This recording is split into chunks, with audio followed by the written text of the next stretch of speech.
is. And we are live. Bridge sessions. Boom. Yes, we're gonna tag Ross. Boom. And to the bridge. Bridge sessions episode 2. To the bridge. Mr. Bill Pierce is here. Mr. Adam Power. Hello. How you doing? Mr. Schroeder. Mr. Pellegrini. And my cousin's watching. Yeah. Cool. How you doing, guys? My cousin can play the shit out of the guitar. Man, I heard Ross's cousin play guitar a few weeks ago, and he was killing it. That's my cousin, man. He was straight up shredding. Oh, man, that's my cousin, man. Yeah. You got to do some more stuff with your cousin. Yeah, so this is the second one, huh, Matt? This is episode 2. Can you guys hear us? Anybody out there? Can you hear? You can hear us, right? What's up, Lakeisha? So what do you call this series again? So, hey, what's up, Dick? Hey, Dick, can you hear us? Carl Henderson, what's up, bro? What's this, the Under the Bridge series? So, yeah, welcome everybody. This is the Bridge. This is the Bridge Sessions, episode number 2. And we have a very special guest. Brother Ross Moshe is here on the Bridge Sessions. And we're down here in Astoria at right by the RFK Bridge behind us. Sue Neone in the house. Hi, Sue. And so the Bridge Sessions, I've spent a lot of time down here playing, and my wife Sue said, well, why don't we start doing like interviews and turn this, raise this up, and we gave it a shot, and so we out here to play and also interview. Not a formal interview, kind of have a discussion about a multitude of topics and also play. And, this is broadcast to you from New York City. To the bridge. To the bridge. So, technically, we're in Queens right now. And, Queens. And I'd like to say Happy Father's Day to the fathers out there. In particular, Happy Father's Day to Ross's dad. No longer, he's transcended, but thinking about Ross's dad on Father's Day. Yeah, Happy Father's Day to my cool father. He passed on the 14th of March, 2014 at 4 a.m. in the morning. So I know his spirit is at peace, and this is a good way to celebrate the people we love.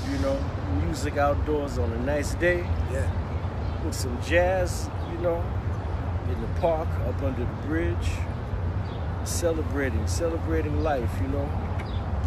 Man, maybe we'll play one for Ross's dad now. Yeah. Queens, this is great. I went to Forest Hills High School, so I have fond memories of hanging around in Queens, sometimes after school with different friends. I grew up in East New York. Yeah. It wasn't that far from Queens. And then Crescent Street goes all the way. All the way down Crescent Street. All the way between Queens and Brooklyn. Yeah. That's where we moved later on. I was first born, grew up on Stanley Avenue, Stanley and Van Sickling. To another part later on, which is a little closer to Queens. So, this is some full circle thing under the bridge. Yep. And of course, anytime you do anything under a bridge, it's a shout out to Sonny Rollins too. So, shout out to King Rollins.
kind of like chapter 1.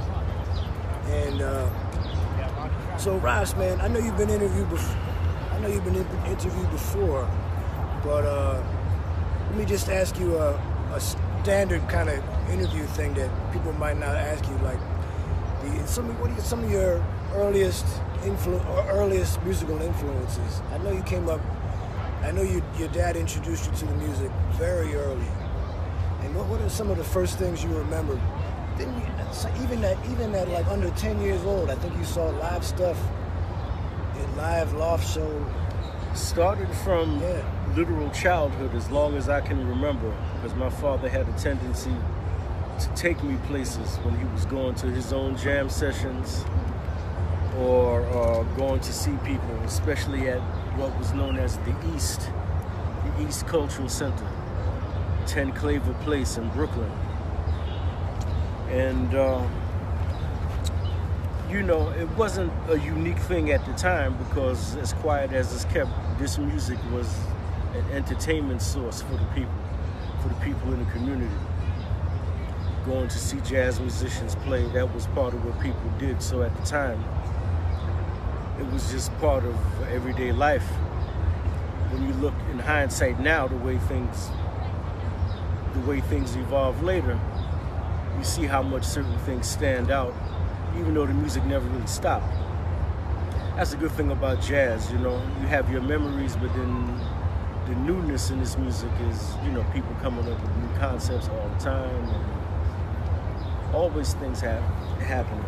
But yeah, I did see people like Pharoah Sanders, Gary Bartz, early Norman Connors, McCoy Tyner, Alice Coltrane. Oh, you saw Alice live? Yes. Oh, wow. And she played the shit out of the organ too. I'll never forget it.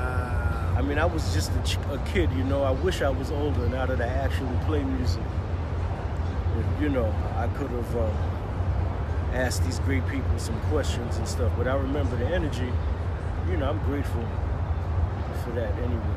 I mean, as far as seeing music in live performance on my own, that had to be when I was about maybe 12 or 13. So we're talking about the early 80s, 81, 82. I started going to Sweet Basil, the Vanguard, lots of other places. There were things happening downtown still as well. It wasn't the classic free jazz loft scene that we know about, but I mean, it was the same energy, a lot of the same people. A lot of people not here anymore, unfortunately. People like Earl Cross, Bayard Lancaster, Sonny Murray. Yeah. Man, the legendary C Sharp. Clarence C Sharp, Mr. C Sharp. The legendary C Sharp. I always called him Mr. C Sharp. I never met him. I just know about University of the Streets. Yeah, years later. He was one of the people that you could see regularly. There was many sessions hanging out in Tompkins Square Park with these great people, just talking about music for hours, Did you ever meet Casinaton? Yeah. There's another legendary sax player that I've heard about Casinaton is how I met Sabir, but I already knew Casinaton because I met Casinaton in the early 80s when I was like 14, 15 years old. And, the things he was struggling with kind of increased with the years, but he knew all about the music, as a musician and as a collector. Very smart, very knowledgeable person that I guess, different things happen, even with intelligent people, But later on, I met Casinaton and Sabir and my team together. We were hanging out a lot. And I was a teenager going to see people play. Do you remember the first time you saw Daniel Carter? I first saw Daniel Carter. Cecil Taylor had a orchestra residency at Lush Life, the club, on Sundays. I think I went to 2 of those Sundays. I was young, 12 maybe 12, maybe 13. But I wasn't afraid to get on the train by myself. I just take the A train from East New York and go downtown, or take the L train. Yeah. to First Avenue, and I was right there, you know, the Canarsie line, as people in my family called it, because they're all from East New York, Brooklyn, born and raised, you know.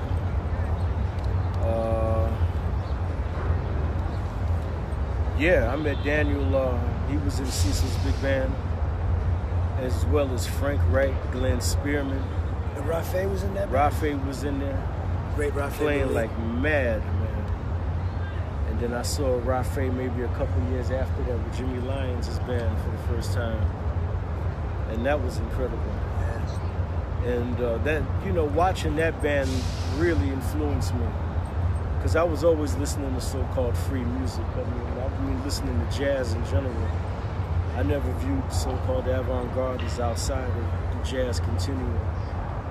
But I know just watching Jimmy Lyons play in his band, the music was so tight, yet uninhibited at the same time, you know. I mean, the fact that the music was organized, wasn't a reduction of the creativity, you know. So it's really about a synthesis of all these elements, you know, not one specific ism or one specific approach, you know. Rafe said he considered Jimmy to be a mentor, like a teacher. He was. Yeah. And Rafe played with Jimmy early on. Yeah. Before Rafe joined Cecil's band. Yeah. In 76. Oh, so he was playing with Jimmy even before that? 70, 71, yeah. Yeah. And my father played. He played the alto saxophone, soprano, bass clarinet, and the flute. He was born in Brookdale Hospital, like I was, grew up in Brownsville, and, you know, was known locally in the Brooklyn area for quite a while, and then stopped for a while in the early 80s. But then he had started playing again, you know, right up until when he died in 2014, so, and that was good. So, you know, I used to always listen to him practice. And his father, my grandfather, was a saxophone player as well. He came here from Jamaica in the early 30s. Him and his mother, my great-grandmother, who worked as a domestic in the Yonkers, Riverdale, Washington Heights area. You know, all of that further north. Yeah. You know. And so my grandfather played with a lot of those big bands. He's on some YouTube clips of some of the big bands that he was in. I could see him playing in the saxophone sections with Lucky Millender's band. A lot of stuff with Sister Rosetta Tharpe, who was a family friend, good friend of my grandfather's. And they settled in Brownsville. He met my grandmother, who was from Virginia, but grew up in Bed-Stuy and went to Washington Irving High School in Manhattan. And she became a dancer at the Cotton Club in Harlem, which is where they met. Amazing. And amazing New York stories. In fact, the great comedian Moms Mabley was my father's oldest sister's godparent. And the great Earl Bostic, who my grandfather played with for quite a while, I think was the godfather for my father's other sister. Yeah. Because my father had 4 sisters. And my Aunt Gloria is the one that is still around. And she was a deep music fan too, as long as I can remember. And we were always close because, you know, growing up, she lived right up the way from us. So we were always in and out of each other's houses. With my cousins, Bunky and Winnie. And my Aunt Gloria took my father to see Miles Davis when John Coltrane was in the band for the first time. And she used to always go to the Palladium all the time, see Tito Puente, Eddie Palmieri, everybody who was playing there.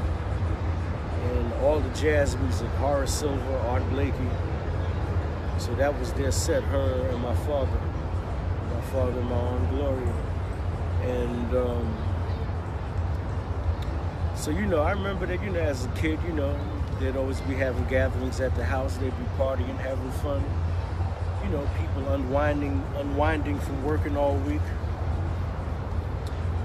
Because I was like the designated DJ sometimes too, because I knew where all the records were. So my father would always get me to play all the records sometimes, which could be kind of humorous sometimes as well, because he was, like showing me off, I guess. Which got to me sometimes, because he was always quizzing me in public to impress his friends, So who played bass on so-and-so? Who played drums on this record? Yeah. And I have to say it was Roy Haynes, 1963, It was like the jazz history in the late 70s, But now, getting involved with education myself, I realize that that's an important function. And the whole social-political movement and the cultural movement that I was coming up in, that's the point of the whole thing, is passing it on. And embracing that educational role with the next generation and passing that on. I mean, you might understand that intellectually in a way, but I mean, you know how things hit home later on, you gain a deeper understanding of the importance of certain social functions in a community. And passing on knowledge and information about this music is especially important because it's the most marginalized. It's the most marginalized even within those social political movements. Not totally, but not totally. It's like a combination of all these factors because jazz has always survived and it lives on. So the positives outweigh the other things. But it's just, we have to maintain in the process of passing it on is very important. So I'm glad my father did that. And my mother's parents, my other grandfather didn't play music, but he was born here. But he grew up in Harlem, born in Jersey City, but grew up in Harlem. And so he was around a lot of jazz musicians and a lot of calypso musicians as well. But he listened to jazz all the time. He worked for the Transit Authority as a train conductor.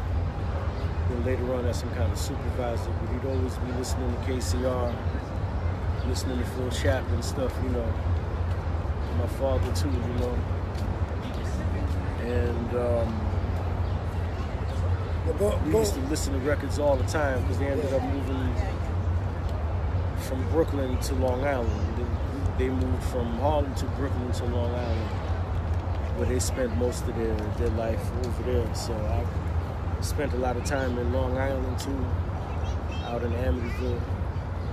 Right. But then there's my Aunt Barbara too, my father's other sister, who was deeply involved in the gospel music world and was a long-time manager of a radio station in Baltimore, Maryland. It was Call Letters, I'm forgetting.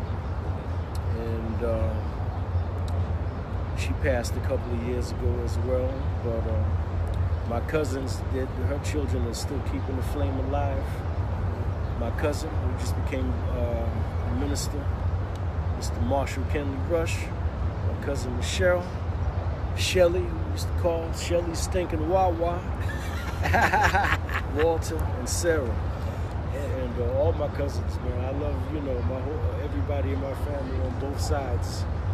And all my brothers and sisters that my father gave me, Everybody. We're all still, very close with each other. I met Ross's dad a few times, and I was working at Sam Ash, and Ross's dad came in to buy a soprano. And I think you have that soprano now. Yes. P. Moria, yeah. And whenever he came in, I was always trying to talk about music and stuff, and I'll never forget this one day. He was like, look, man, this is all good, but bring me the horn, okay? I'm here to get the soprano, so why don't you get the soprano so we can roll out? He was cool, man. Yeah. Yeah, he used to come into Sam Ash all the time when he was in there, from what I remember. Yep. But before we go past the history thing, a lot of people might have heard, but some people might not have heard your Don Cherry story. And you used to, I think you met him, and then you guys used to hang out. I forget. I met Don Cherry in a health food restaurant. Right. I used to work it on 9th Street and 1st Avenue. It was called the Ahimsa Cafe. It was connected to the old Prana health food store that used to be on 1st Avenue.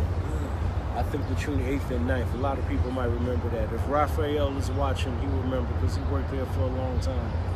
Raphael Makeda. And I worked in the kitchen, and the window opened up on the sidewalk of 9th Street. And Don Cherry came by on his roller skates and asked me to pass him some tahini sauce because they forgot. And of course, my mind was blown. I said, oh, shit, Don Cherry, man. And he couldn't believe it that this guy washing the dishes knew all of his records. This is like 19, because I was working in Tower Records at the same time. So this was 1986. And so, you know, he's standing, I said, yeah, man, Complete Communion, Symphony for Improvisers, you know, where's Brooklyn? And, you know, so he would come by there and just talk to me a lot. You know, he'd be talking through that window. It was a big window that opened up on the street, and it was in the springtime, too, so. And then sometimes he would come by after I got off. I got off around 8 or 9. We'd go hang out in Tompkins Square Park, doing some roster reasoning in the park. You know, and Cosmic. And talking about music, talking about Arnett, talking about his history. Yeah. About how he knew Billie Holiday. You know, how, you know, he was going to the rehearsals for Clifford Brown and Max Roach's band when they were auditioning tenor players. That was in Eric Dolphy's garage, which Don Cherry used to hang out there and stuff. So he was watching them audition tenor players, and he told me that Walter Benton almost got the gig, but they went with Harold Lamb. Wow. And they were both great players, Walter Benton and Harold Lamb, you know. Wow. But yeah, that thing with the auditions, I've read about Ornette auditioning bass players, auditioning guitar players, stuff like this. It's gotta be something else. Right. Yes, I'm grateful to admit I started hanging out downtown in Lower Manhattan, as well as Brooklyn, Harlem, Queens. I'd be all over the Bronx, but I'd be in Lower Manhattan. Not so much to be led culturally, because I was already grounded in that, just through always being politically and culturally active and stuff. But I was just downtown because that's where a lot of record stores were, and I could run into musicians, people that I was always listening to. So I enjoyed that. And then, you know, we'd always be hanging out in the park, in Tompkins Square Park a lot. Groups of us for a long time. So a lot of times Roy Campbell would be there, Steve Reed, the drummer, Tommy Turrentine. Ah, okay. Senaton, Yep. C Sharp, Brother Muhammad that used to run the University of the Streets, Mr. Muhammad, Juma Santos, Kala Purusha, Frank Lowe, Yaya, tall Yaya, the tenor player. Jamil Moondock, Andre Stroberg, you know. Yep. So I'm glad I just Billy Bang, Earl Cross, you know. So I'm glad I got to sit and talk with a lot of these people or listen to what they had to say, because I was a very young person. So I learned a lot really just through listening to them talk about their lives and the social things that pertain to their generation. And it was a learning experience, an educational learning experience, Yeah. which is important because you're learning about sociology. I saw Tommy Turrentine one time at in the early '90s. I was going to the Smalls Jam sessions really late, and Tommy Turrentine was there. He might have been living in the back or staying in the back or something.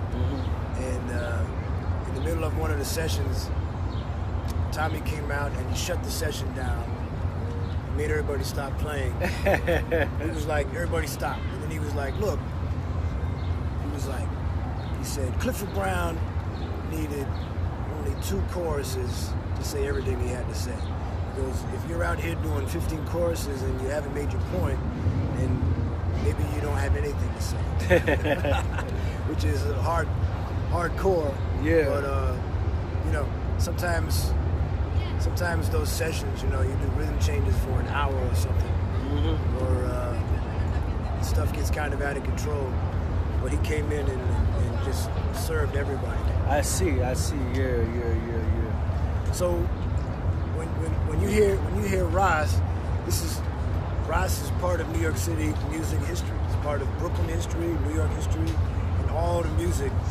Ross has been deeply involved with this since the 70s. Straight up like. Well, I saw music in the 70s, but that was as in the company of my father as a child, But going to see music on my own, as far as taking public transportation by myself, I was about 12, 13. Yeah. And that was the early 80s, so we're talking Sweet Basil. Everybody played there in every aspect of jazz, which is what I liked, Yeah. You could see Don Puller, you could see Andrew Cyril, Yep. you could see George Coleman. Remember they had Harold Mayburn. They had those little cards that said silence is requested during the performance. Yeah. That was Sweet Basil, right? But nobody ever was. Yeah. I think I saw Nat Adderley there. Yeah. I saw Nat Adderley there, yep. Exactly. I think I did too with Sonny Fortune, right? Yep. And the great Sonny Fortune. That's right. I used to see Mal Waldron there. Yeah. Those sessions that came out for the record with Woody Shaw and Charlie Rouse and Blackwell. And I played with Andrew Drury a lot. We was in the audience together for a lot of that stuff back in the early 80s. Oh, okay. Especially whenever Ed Blackwell was playing. Right. Right, I think he used to study or hang with Blackwell. Yeah. That's very cool. Yeah, my father was an Arnett Coleman fanatic. Arnett and Eric Dolphy. He liked everybody.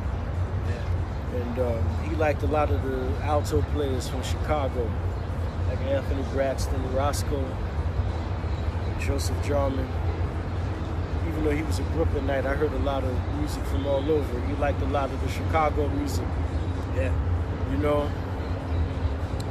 And music from all over. And, he'd have these gatherings at the house sometimes when I was a kid, And so I met Charles Tyler. Yep. Ronnie Boykins, the bass player.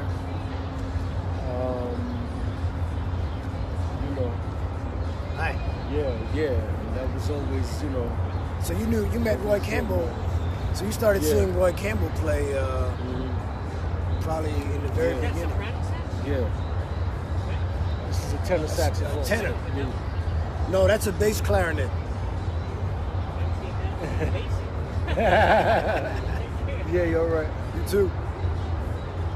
Yeah. It's a beautiful day in the park, man. But what were you asking me, man? I had a short-term memory flash. We were talking about Taz.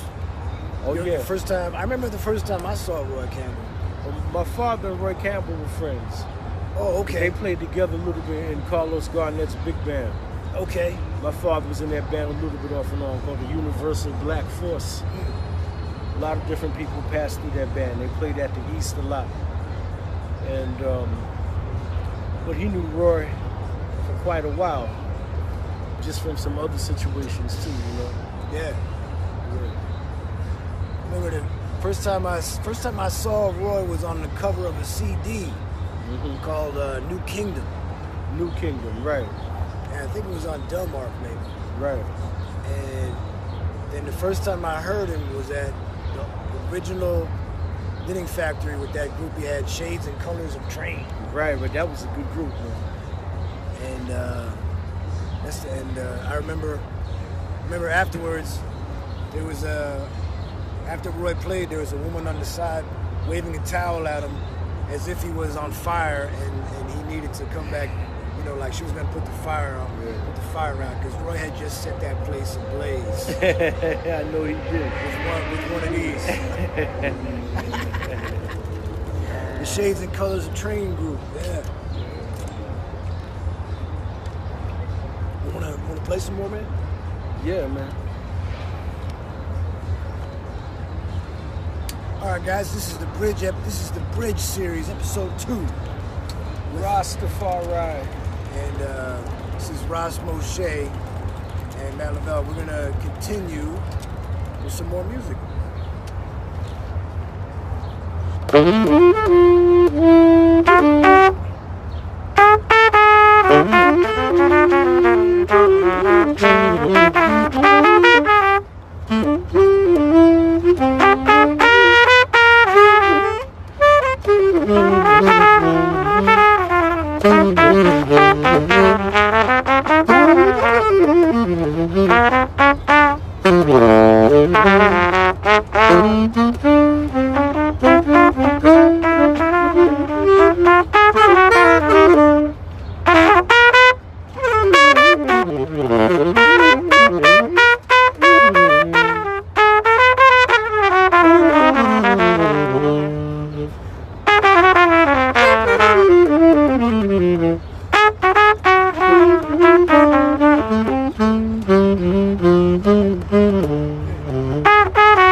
Hello, what's up, Aaron? Right on, man.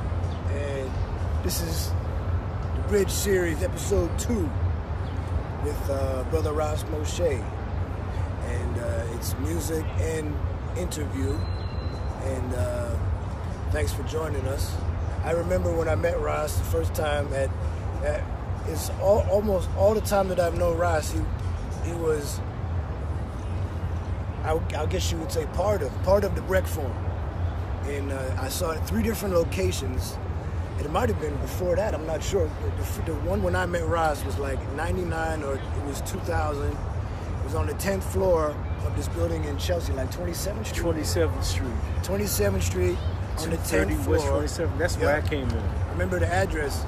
Yeah. And there was this organization called Jump Arts doing a show. And I was in the back hanging out, and maybe Rashid Ali was, I forget who was playing, but I remember I was standing in the back and listening to some free jazz improv. I forget who it was, but Ross was in the back, and we started talking about music, and like a week or 2 later, we did a gig with Ross's written tunes in a different location. Was that the Pink Pony? Or was it before that? I think it's even before that. It wasn't the Pink Pony, right? Even before the Pink Pony. Does anybody out there? It was a, I think it was a Jump Arts thing in an art gallery somewhere. Right, the Chashama Art Gallery, because we used to do stuff there sometimes. So, yeah. I think they're still around. And Chashama, yeah. Was it that? The Pink Pony wasn't our first gig, was it? Not yet. But I remember right after I met Ross, I saw him at a session almost the very next day where Daniel Carter was trying to start an improvising orchestra. I think I remember that. And there was there was like a session. Yeah. And Ross was at the session. And then I remember we got together and we played some of your tunes. And I think that you played a lot of alto and tenor. Yeah. And we've been playing together ever since. So it's been like 18 years of a lot of different things. That's right, a lot of music that we've done over the years. A lot of music, man. That's right, man. We did a lot of music, man. And Jump Arts. We did a lot of music, man. I don't know if Jump is still around. And the Pink Pony, we used to play this place at Lower East Side called the Pink Pony. Does anybody out there know about the Pink Pony? Ludlow Street. Lay Low Street, as we used to say. And Pink Pony has since then become like gentrified, I guess would be the right Seriously. word. But back then, there was a stage in the back and chair. The stage was kind of high, and we used to do stuff back there. And there was a door that led, the doorway next to the Pink Pony led to another club. But we used to play at the Pink Pony a lot, all kinds of stuff. And that's the first time I played with a lot of people. Yeah. At the Pink Pony. They had a stand-up piano there. That's right. That's right. We did a lot of shows over there at the Pink Pony. Yeah, I could lose track of all the stuff that went down there. Yeah. But remember, there was a book. The person in the front, there was a notebook in the front, scheduling stuff. So this is before like all this online. This was just like pencil and paper. You could just sign the book. And there were people. There was people that would just take the book when no one was looking and give themselves their own gig. Right. That's right. That's what we did. People did. There was always stuff happening behind that book. Man. People just come in, you know. Yeah. Me. And that was. But I didn't even know. I was kind of in the straight ahead. I won't say the word community, but I was part of the straight ahead thing. But that's good. For a while. How could you not be? And I used to have a jam session in Chelsea at this place called the Rainy Days. And then one day on the same street on the corner, coming out of the steps, I saw all these guys, and I found out that I was right next to Studio Whis, a music studio that the great Warren Smith had, and right next door was all this really creative stuff going down. And I remember I walked in there and I saw, all of a sudden I found people playing with a whole different kind of energy, a lot more urgency and a lot more emotional expression. And I think I walked in, it was Andrew Lamb and Warren Smith. And this was like 92 or 93. Yo, Aaron Martin Jr., what's up, man? Yo. Aaron Martin Jr. in the house, and Aaron, you should do one of these episodes with me one day if you're ever in New York, man. The great Aaron Martin Jr. from D.C. Yeah. He played with the 12 Houses once too. I remember, man. Came and rocked with the 12 Houses once, and hopefully we'll get to play again. How'd you put the 12 Houses Orchestra together, man? So the 12 Houses was, because Ross actually was in the 12 Houses before it was the 12 Houses, because I was hanging out with Ornette, and Ornette said, why don't you form a large ensemble of half men and women? So I went too far, and I got an ensemble of all women at the Brett Forum. Right. And then the energy shifted so completely that I asked Ross to play with us on the very first gig, like 5 minutes before the hit. And Ross played with us, and it was Shayna Dolberger. I saw Shayna was there. I don't know if you're still there, Shayna. And Lola Donza and Catherine Sakura. And and then I went back to Ornette, and he said, well, it's got to be, you're trying to get balance. You're not trying to have too much in one thing. And then, so I tried to put together a band with more balance in it. And that was, and I think the first gig was at University of the Streets. And which is now in the Bronx or something. Yeah. In the Bronx, yeah. The University of the Streets was always like around. It was always like this jam session. And since the 60s, yeah, mid-60s, for a long time. Yeah. For a long time. And once they went up to the Bronx, I haven't been up there. But since then, Ross and I have done all kinds of stuff together. Made records. What was Into the Openness? Ross made a record called Into the Openness. That was really fantastic. Yes. Had 2 bass players. Yeah, Todd Nicholson and Matt Hayner, Jackson Crawl on drums, me and Matt. And I think I combined 3 long tracks from that session with a live thing with me and Tor Snyder, the guitar player. That Tor recorded himself. I know. I used to sell Into the Openness at Tower Records, and I know I have a copy. Yeah, I appreciate that, man. I have a copy. I think I got a copy in my stuff. I appreciate that. That was a fun session, man. You know what? I was thinking about revisiting some of those tunes, man. Yeah. And then we did a record called The Spark Trio with Todd Camp on drums. Yeah, that was one that I was really proud of too, man. Yep. That was really good. And Todd was just at the Last Music Now event, hanging out. Spark Trio, that was a good one, man. And we did a synth date called Handling the Moment. Right, I remember that. We were handling the moment. And Francois Griot was on that one. And Luke Rossi, right? Yep. Francois, if you're out there, happy Father's Day, bro. And Lindsay, what's going on, Lindsay? How you doing? Yeah. And then we done so many gigs, I lost track. I mean, we did a lot, man. I still have a collection of some of those flyers used to make by hand, man. Yeah. And there was that label UTEC. Keith UTEC Records, Keith right. UTEC. Keith UTEC, right. Yeah. There was I think he did a couple CDs. I did a series called Live Spirits. Yeah. There's 4 of them. Live Spirits Volumes 1 and 2 that came out at the same time. And then Live Spirits Volumes 3 and 4 that came out like a year or so later at the same time. Yep. And then I think he did the Spark Trio thing that we did as well. That's right. And you did some stuff for him too. I did Morcia, right? Or Eye Contact, right. But Ross played with Morcia once. Morcia was a band I had, and Ross played with us at the local 269. Right.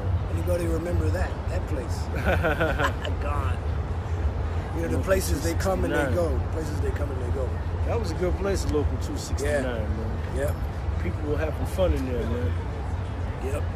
You know, it was a turnout every Monday. Yep.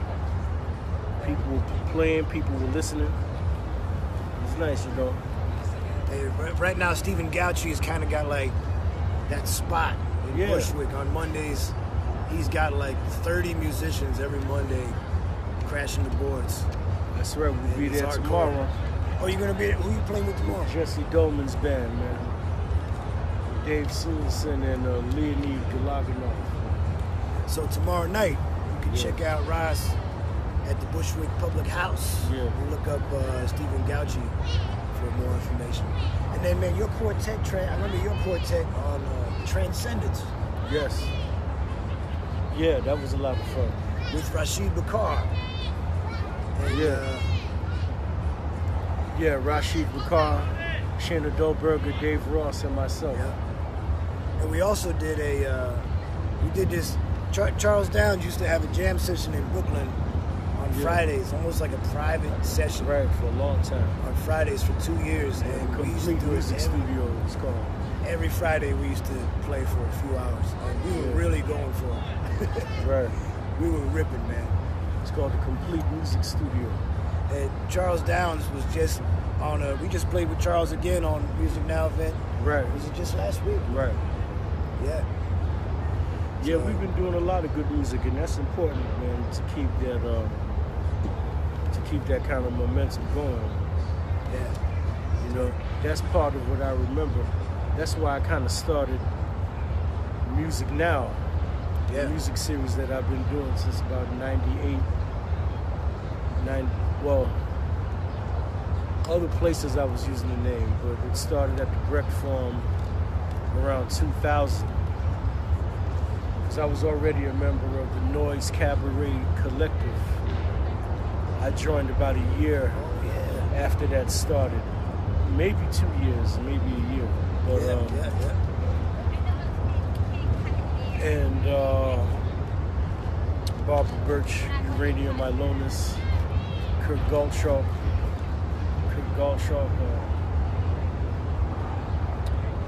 and Ryan.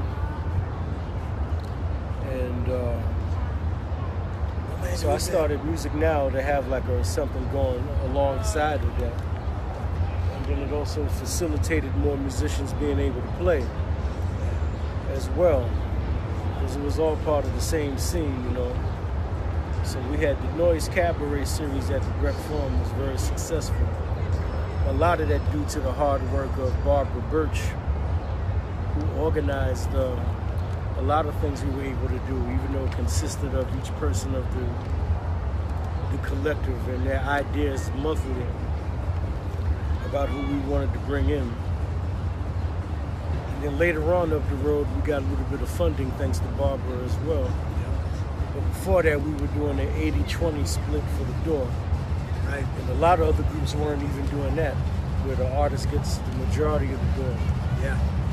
But then after that, you know, we were able to get a little bit of funding. But the Music Now has always been a thing out of pocket and out of love, you know, just to keep the music going. A monthly series that is definitely inspired by all the independent activity that was going on, especially in the quote-unquote free jazz world, you know, and the activity of the Black Arts movement of the 1960s. And the new jazz was a part of everything that was happening in the socio-political sense too. And of course, the music stands as its own entity as well, you know. And so there's no contradiction with the duality, music for a cause and music for music. But you know, and the musicians who were running loft spaces and stuff like Sam Rivers, Julie Wilson, Arnett, Rashid Ali, Jody Wilson, George Braith.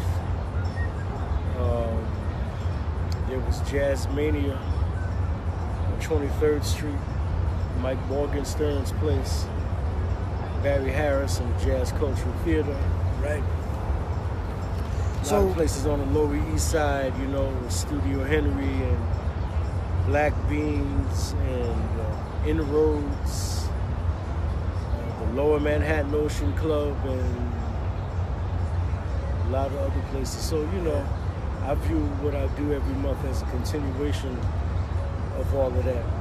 And it's something that's not endemic only to so-called free jazz. I think within jazz, period, musicians engage in a lot of cooperative activity. You know, I mean, the Jazz Messengers was a cooperative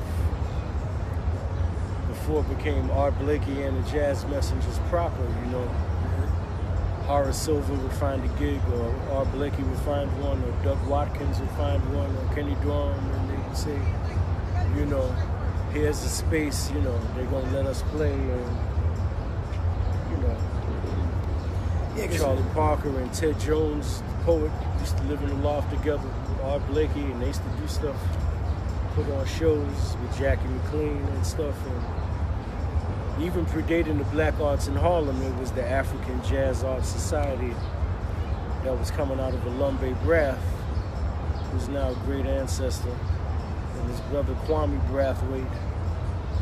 And they were doing the African Jazz Arts Society, and they started the whole Black is Beautiful dynamic, black fashion shows, and featuring people like Lou Donaldson, and a lot of bebop. Right. And Baraka and Larry Neal, A.B. Spellman, they came in later as part of that. They included bebop and the avant-garde, you know, to bring all the branches on the tree together. Yeah. You know. So, you know, my father used to tell me about a lot of that activity at that time, you know, as a young person, going to see people play. You know, and he always told me that the early stages of Jazzmobile actually came out of what Baraka was doing with the Black Arts, you know, the concept of music on a flatbed truck going through different parts of the community, and stuff, you know. So I think Roy studied with Kenny Dorham via Jazzmobile. Yes, he did. In back in the day. Yeah. Roy was a product of all the Jazzmobile activity. Yep. You know, he knew all of them, everybody, you name them. Lou Mitchell, Woody Shaw. Yeah, that's true. Oh, and Hannibal. Hannibal, you know, Marvin Peterson. Man, you know, last year, the keynote speaker at Drexel University's graduation, when my nephew graduated, was Hannibal. Oh, good. So that's good. And so I think he played, and I know he's done a lot of composing and stuff. I never met Mr. Peterson in person. But that's good that he's still on the scene doing stuff, you know. And the speech that he gave was very inspiring, from what I understand. And he's going to send me a link. So Hannibal is still out there doing his thing. I mentioned him to the Font Festival a number of years ago, but I guess no one's been able to track him down. Right. But I know Roy and Hannibal were tight.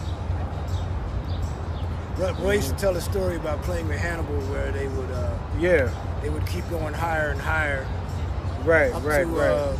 Like up to the G on top of the staff. And then Hannibal would reach his top note. Right.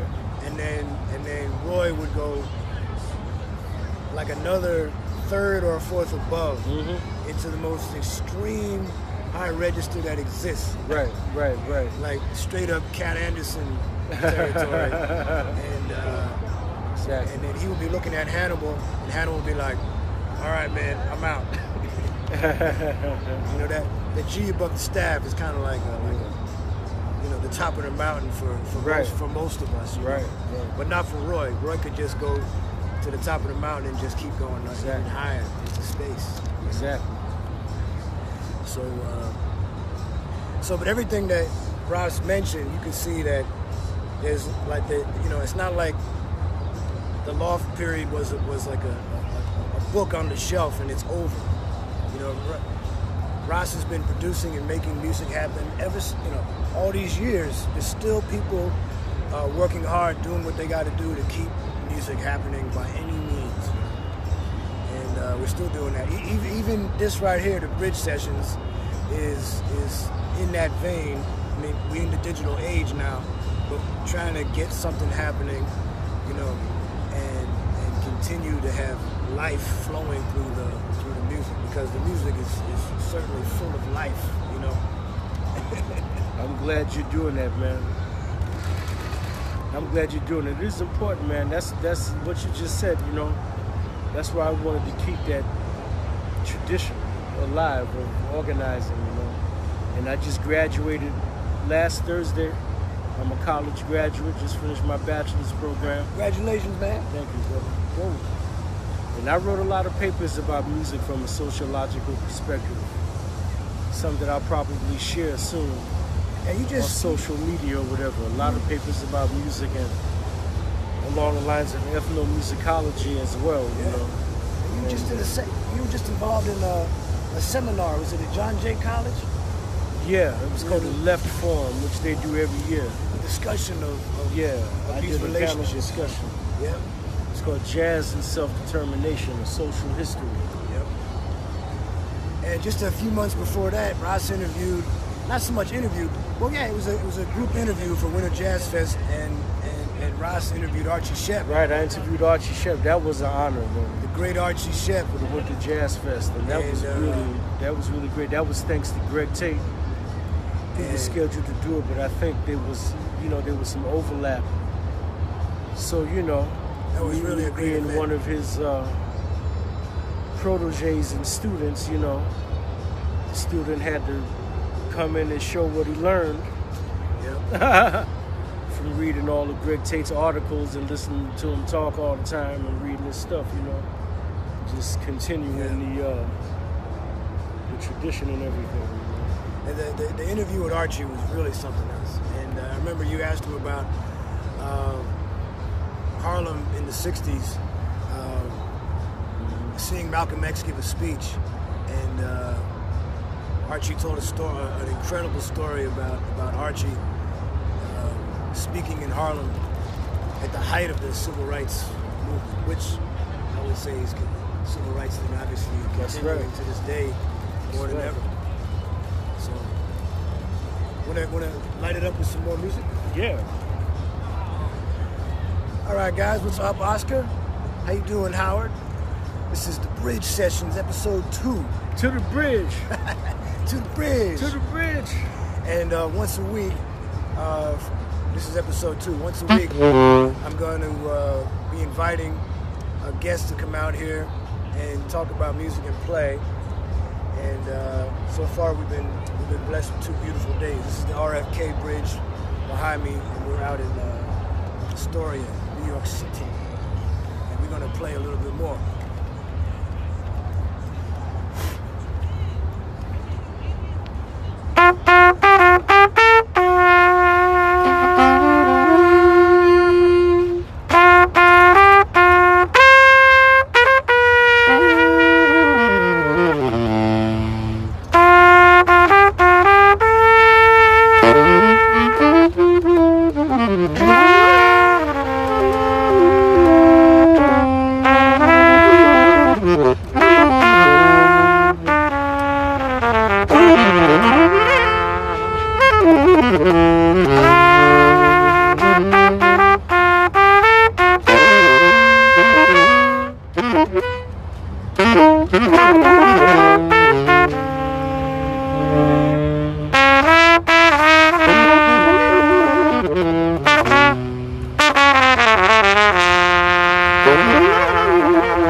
Sweet Lee Odom in the house. What's up, Lee?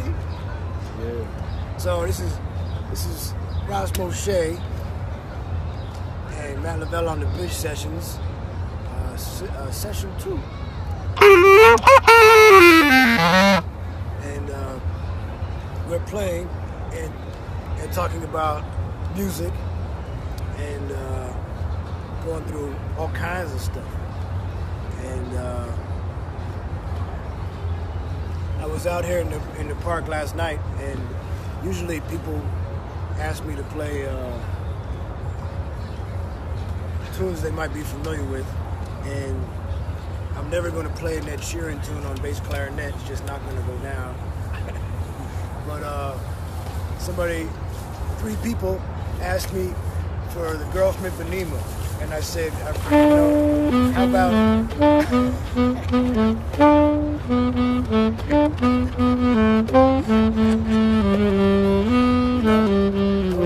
more into maybe Holy Spirit's by Albert.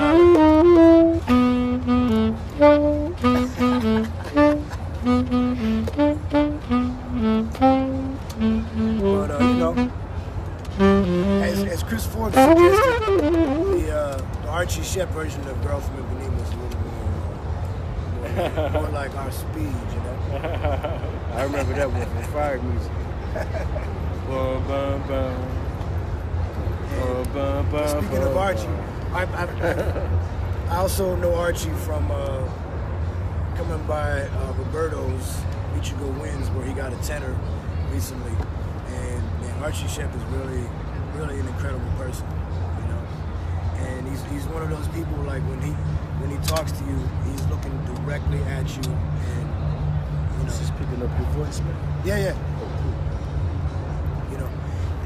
You have to very in the moment kind of thing. But what do you think, man? Maybe play a little bit more, and then maybe.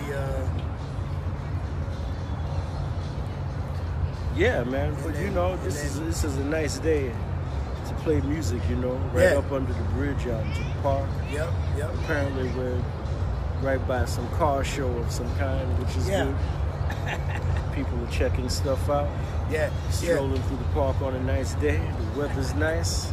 Yeah. And this is a good day to be out here talking about music, talking about life, and the life involved with the music and everything. Yeah. The parts of the park you don't see are like sunbathers, and on the weekends families come out, and to my left they're setting up a table and food for a family gathering, ceremonial kind of celebration of some kind. They're looking like they're about to get busy too. Yeah, they're setting up for some serious stuff. And there is a tradition of somehow the bridge and jazz will always be connected through Sonny Rollins. There'll always be a connection. But Sonny was, from what I understand, he was on the bridge. I'm always under the bridge. I did play on the George Washington Bridge one time, and some security up there, and they made me leave. And they seemed to be suggesting I might be trying to blow up the bridge with my horn or something. But, so I don't do George Washington. See, jazz is about peace. Yeah. Peace and love, Yeah. Like the Hornet too, and the Horace Silver. Peace, love, and justice. Train. All of that.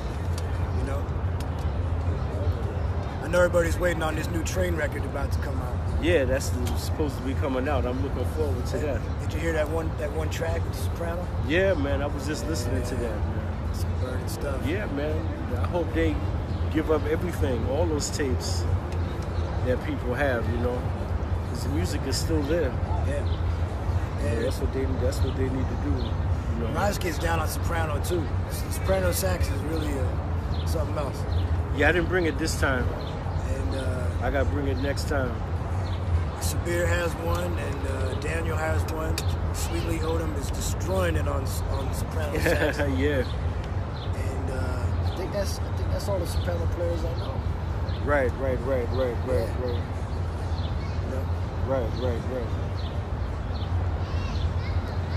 Yeah, that new Train record. The one track we've heard is a blues on soprano, and as usual, the band's ready to go. Yeah, they sound really good. Yeah. Yeah, but it's important to keep this music alive and really exemplify the true meaning of the word community. So it can be beneficial to everyone that plays the music, Indeed. Instead of replicating the same kind of model that the musicians have to struggle against, and bringing that kind of model inside of creative music is just like an extra hill to climb. But the music always survives and cuts through all of that, And in these times now more than ever, it's especially important for the people playing the music to be together. And it's possible to get the things done we have to get done. Yep. It has nothing to do with, we can still be who we are individually. That's what it's about, Yep. It doesn't take away from our personal trajectories, But I know it is important to, because I come out of that. I come from the Black Arts movement and the cultural movement and all of that, where people were together or trying to be together in spite of disagreements or whatever. Yeah. And it wasn't as much disagreements as people think, It was just, because the message about what's happening with the people is in the different arts. And it's definitely in the jazz idiom. And the so-called free jazz idiom is just another notch up into the stratosphere. Yeah. As far as the story of people. And, whatever it is, whatever our lives are based on. Yeah.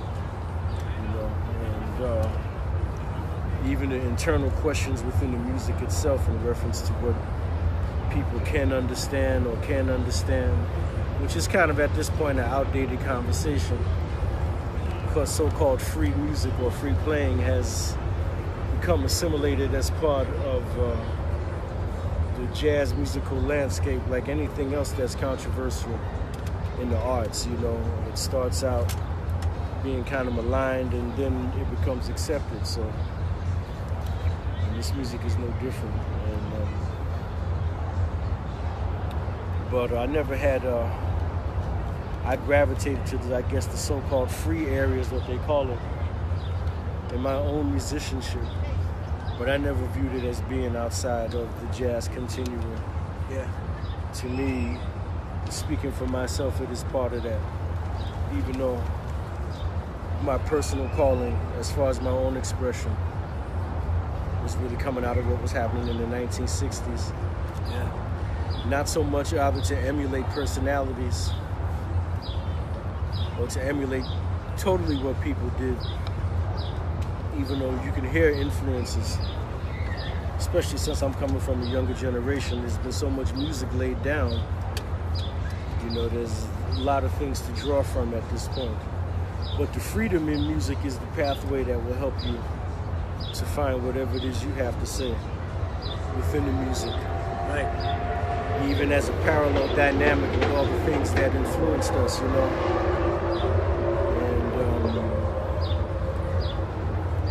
And it seems like there's an effort. It seems like there's an effort being made to bring people together a little bit more these days on some subtle levels. Like there's a lot of this stuff is presented in a very, very hard way with boundaries and stuff. But the musicians themselves don't necessarily have boundaries like that. It seems like there's maybe a lowering of some of these walls between different focuses on the music, because there's people that are associated with free stuff that love listening to Sonny Rollins on the bridge. I mean, there's a lot of I call it like one big dysfunctional family, but it can get mad dysfunctional though. like mad dysfunctional, like out the box. I mean, the music. There's certainly a lot of colorful characters I've crossed paths with over the years. But finding where your natural focus is in the music might not necessarily lay right in other categories that people have. So it's something to be able to pursue yourself outside of that. That's right. And that's one thing about like the 12 houses. It's not so much. It's more about you being yourself than anything else. So the 12 houses, we got a 12 houses gig coming up, right? In September? Well, actually, the Jazz and Atlas series, and James Keep News has 12 houses on September 29th for anybody up there in the upstate New York Beacon area. And a special props to James Keep News for working so hard to make stuff happen. Yeah. Wherever he goes, you know. But James, man, he's been like really on the front line of trying to make stuff happen. Not trying to, making stuff happen. Incredible music events for a while now, and outside of the New York City area. Big time. And New York City itself is a whole other subject. But like we were talking about earlier, Ross is part of New York City music history. He's seen it all. And what would your take be on, now you've seen New York go through a lot of changes, and before going back to Koch, you know. How am I doing? Through the Giuliani thing. I mean, I remember Times Square when it was very different. Then there was the Doomberg, as Roy Campbell used to call it. Yeah. You know, and now it's de Blasio, but. Well, people being marginalized and displaced out of their neighborhood. Rent is high and is being seen as a status symbol of some kind. Yeah. It has to be a necessity. Rent is high because et cetera, and, you know, serious police brutality and racism and telling people to get out of their country and detaining children at borders and all kinds of crazy stuff happening. And we got to go back into the spirit again. We got to get back into this music. This music needs a stronger presence. Because this music can make the changes inside of people, the positive spiritual changes that are necessary. All the spirit work, even for those of us who play the music, you know, the messengers trying to be better people. I know I am. Yep. You know? It seems like the music unites. There's like pockets of people all around the world that are engaged in this kind of music. Right. You know, like that we might not meet otherwise. I got my man Romeo out there, and exactly. You know, there's guys out there that are not just guys, of course. Right. Don't want to get it twisted. You know, I heard some Melba listing on Facebook this morning. That was incredible. I heard that too. You know. Yeah. She had a big, beautiful sound on trombone. She most certainly did, man. And I got to track that. And record arranged down. a lot of music for people. She didn't always get credit for everything. Yep. But she's responsible for a lot of stuff. Yeah. You know, in so many ways. Her and Mary Lou Williams, you know. Yep. Man, I got to get that Mary Lou Williams, Cecil Taylor record. Yeah, and, Embraced, It kind of sums it all up for me. Yeah. I got to get that record. Yeah, Mary Lou Williams and Cecil Taylor playing a duet. You know, Moondog was there. Mm-hmm. He said that in the Mary Lou Williams Cecil Taylor concert, all of Mary's people sat on the left and all of Cecil's people sat on the right. Like it was a Super Bowl or something. But from what I understand, Cecil loved her and she loved him, and it wasn't about that. You know, maybe now everybody can sit together. Yeah, that's what it comes down to. You know? That's what it comes down to. Yeah. That's what we got to do. Yeah. You know? So want to play a little bit more, man? Yeah.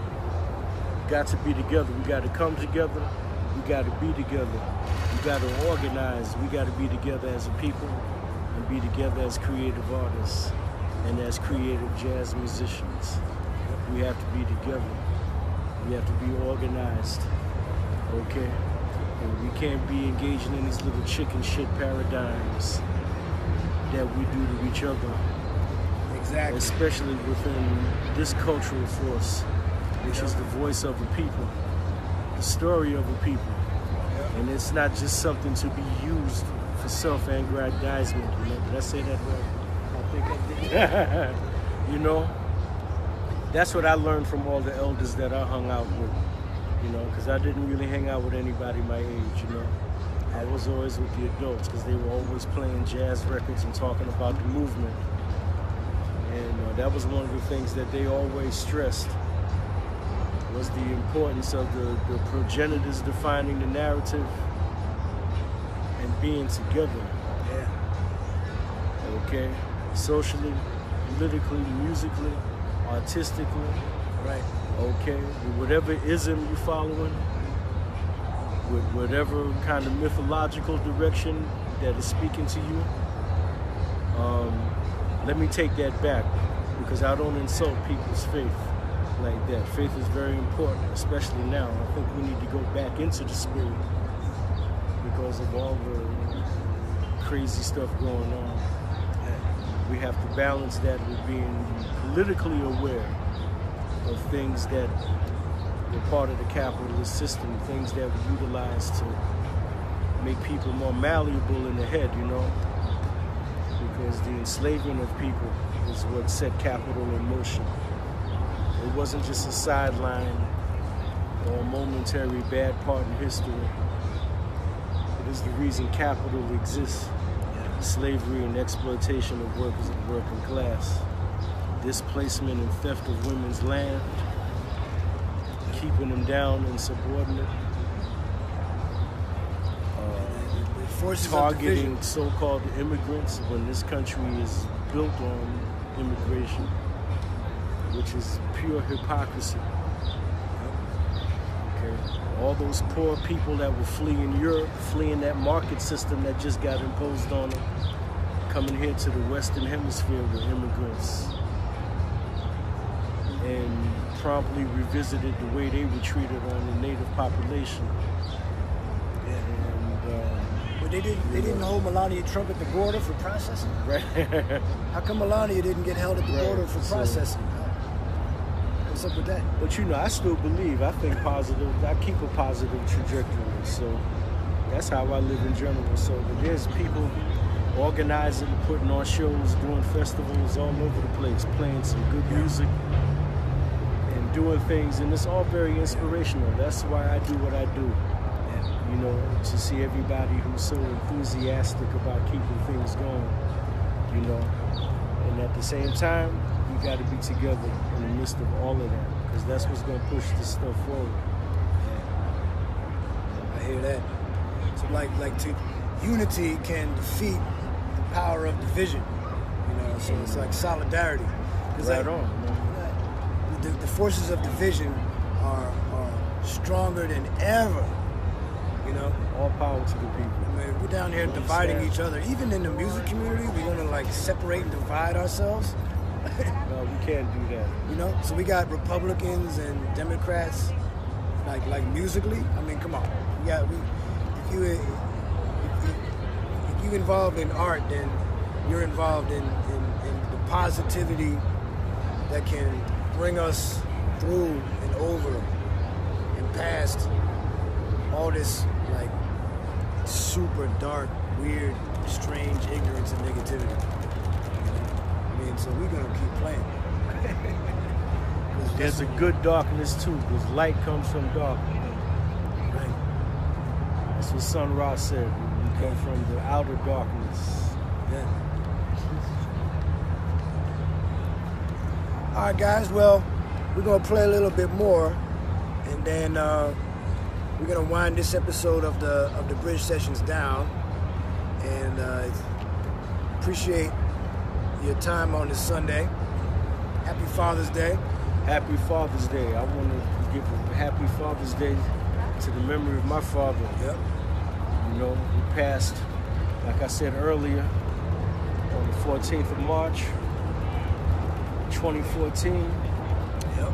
4 a.m. So, you know, may his spirit rest in peace. Yep. And happy Father's Day to my own father, Jack DeSalvo, Jim DeSalvo, Francois. A lot of fathers out there. Christopher Forbes. There's a lot of dads out there. So. That's right. I was one too. Even though he didn't technically come from me, I still raised him. Raised him for a long time too, and we're still in communication. So cool. I'm happy about that. And that's always good, you know. Yeah. So you know, so I have had that experience as well. Yeah. You know. Cool. Yeah. And Matt, man. Oh, thanks yeah. for doing this, man. Keeping the bridge series going, man. Matt is staying on the case, man, with stuff, man. Trying something new, you know. But Matt is organizing stuff, man. Making stuff happen. You know, it's taken me a while to accept that we are now in the digital age. Yeah. So might as well be digital. Yeah. So peace out, everybody. Peace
Kids like the Flintstones. That's where I play that. There's a lot of kids in the park, man. I like to play stuff they recognize, man.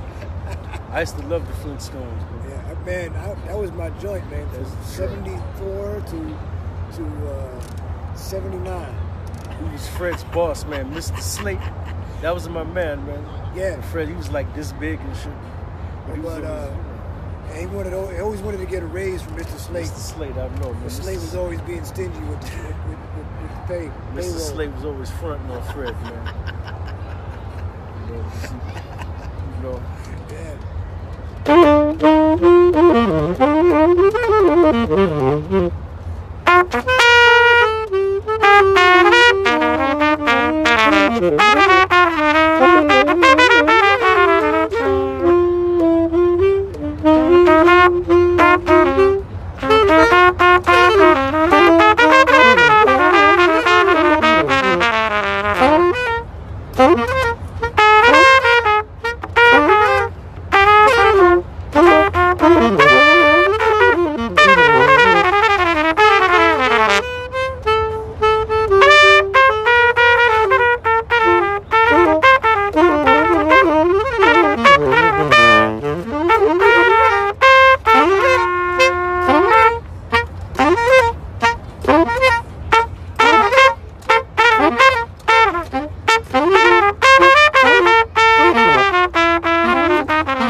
Right on. Yeah.